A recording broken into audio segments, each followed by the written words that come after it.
It's no surprise that AI is taking over the world, but one question keeps coming back.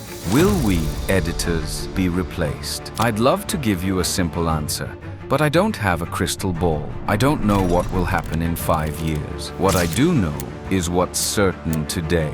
AI can either make your work easier or leave you behind. That's why I recorded this material. It's the only summary you need to stay up to date. If you're just starting out, treat this as a roadmap. And if you've been in this for years, check if you're definitely ticking all the boxes. 5 concrete applications. Let's start. Let's start with every editor's nightmare. You get raw footage from a client, drop it on the timeline, and the audio hisses like a vacuum cleaner. The files are in 720p, and someone forgot to lower the ISO.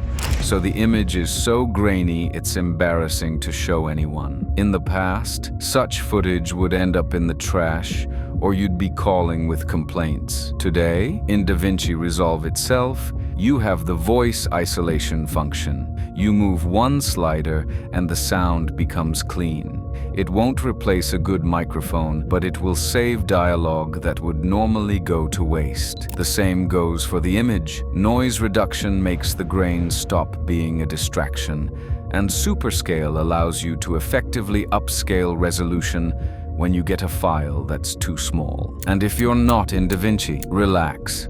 For sound, you have Adobe Podcast Enhance. It can pull surprisingly good quality even from phone recordings.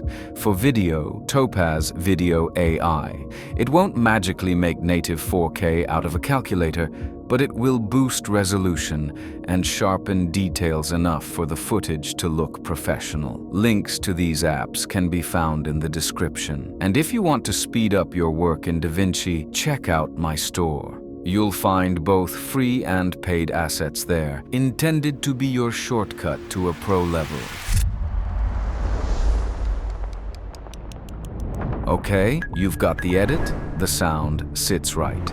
But you're missing B-roll. You're talking about space, but don't have footage from NASA. You're talking about the office of the future, but you're sitting in a studio apartment. It's easy to lose your head in this flood of novelties. So let's make it clear. I am an editor, not a software tester. I don't check every new app that hits the market. And that is a conscious choice. The truth is, most of these tools don't differ that drastically from each other. Instead of wasting hours comparing pixels in the 10th generator, I prefer to simply edit a video in that time. I stayed with Gemini. I type a prompt and generate what I need, whether it's an image or a solid video. Why should I look further if this works great and I prefer to focus on editing? But so, you have a choice. Here is the top list recommended by the industry. When it comes to video, Higgsfield, Runway, Luma Dream Machine. When it comes to images, Midjourney, Adobe Firefly. If you're in the Adobe ecosystem, and ChatGPT with DALL-E, if you're already paying for that ecosystem. Okay, we have a beautiful picture. Now the worst part? Dirty work. Cutting silence, creating transcripts, subtitles. It's not creative work. It's work for a robot. Both DaVinci Resolve and Premiere Pro, software you're likely already paying for, have this built in. They generate transcriptions and allow you to remove all silence with a few clicks. I won't do a tutorial on this here because there are hundreds of guides on YouTube. Just type "remove silence" and the name of your program. It's a moment of searching, and you gain hours of work on every video. However, if someone wants to go outside for subtitles, they have 2 solid options. TurboScribe, this is what I use most often. It is ultra-precise, cheap, and handles my native Polish language flawlessly. Captions.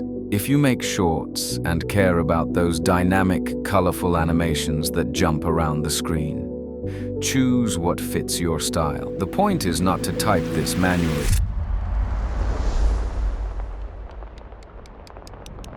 Image is only half the success. Sound does the job. When it comes to audio, I basically have only one tool to recommend: 11 Labs. I can do it with a clear conscience because I use it myself in every project. I use it mainly for generating the narrator's voice. But 11 Labs has one function that is often overlooked and works brilliantly: sound effects generation. Is it faster than searching on stock sites? Not necessarily. Often you'll find something on a stock site in 30 seconds. But this isn't about speed, it's about uniqueness. Instead of taking a hackneyed sound that is in every second video on YouTube, you generate something that is tailor-made and perfectly fits your vibe.